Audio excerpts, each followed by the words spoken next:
press room, the center of overwhelming reporting. Pressure where you can't tell us anything. This whole thing is so fun to me because I have to find creative and ridiculous ways to answer your questions or the question. So here we go. So what did you think when you read the script for the premiere episode the first time? What went through your mind? Did you know about Flashpoint? Give us a little. I think the time between the finale of a previous season and the premiere of the new one, I think that's the time when the most rumors tend to circulate and people start to talk the most. So I sort of knew a little bit about what they were planning to pitch. So I was sort of expecting the surprises that they have in store for the premiere, but actually reading it and actually witnessing the stuff that they had planned, so cool. It's just let's put it this way, I'm really lucky to have this movie. That's how I'm gonna put it.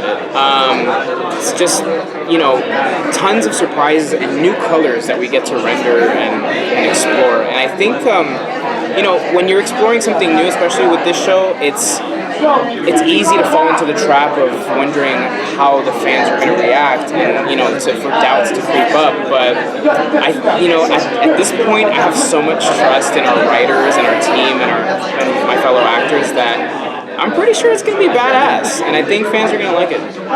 Can you tell us if there's any difference to your character after the events from Carrie changing? Oh yeah, big time.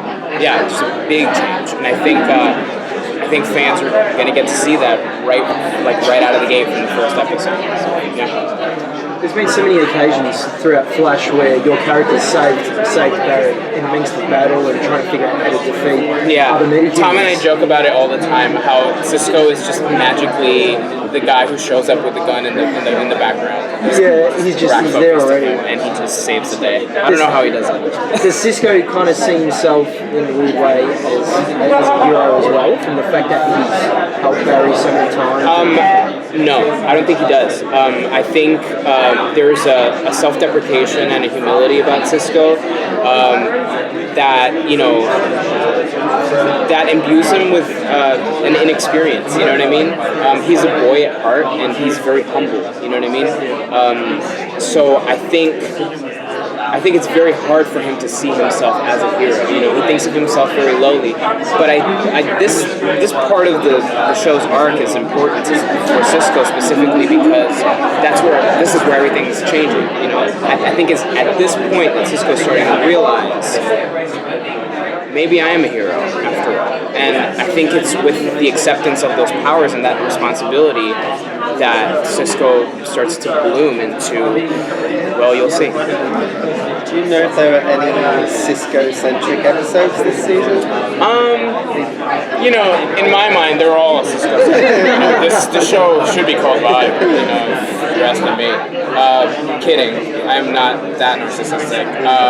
But I think there are always opportunities for Cisco to steal the scene or take a moment.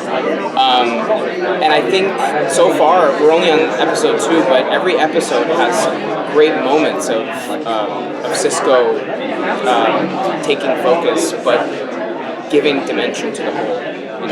So I think Cisco definitely takes on a more central role insofar as he takes on a more active role in the team's dynamic. Yeah. With the crossover, who are you most excited to work with? Because I know you've done Arrow, but other than that, I'd love to work with Jeremy Jordan. I always say it, but he's such a great guy, and it's a dynamic that I think people really want to see for some reason. You know what I mean? The Win Cisco dynamic. I think it would be great, and that's it. What are you most excited to eat? I'm getting a California burrito. Very nice. From she hasn't eaten. I'm hungry. Oh, none of you delivery guy. Oh, they starve you. That's really nice. Will there be any more Chronicles of Cisco shorts online? People have responded really well to the Chronicles of Cisco. I thought it was just going to be this sort of like one-off, throwaway, endorsement thingy, but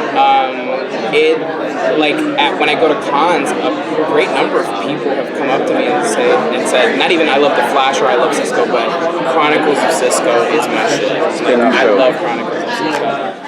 So I don't know. I think it'd be hard to imagine a world where Chronicles of Cisco didn't continue.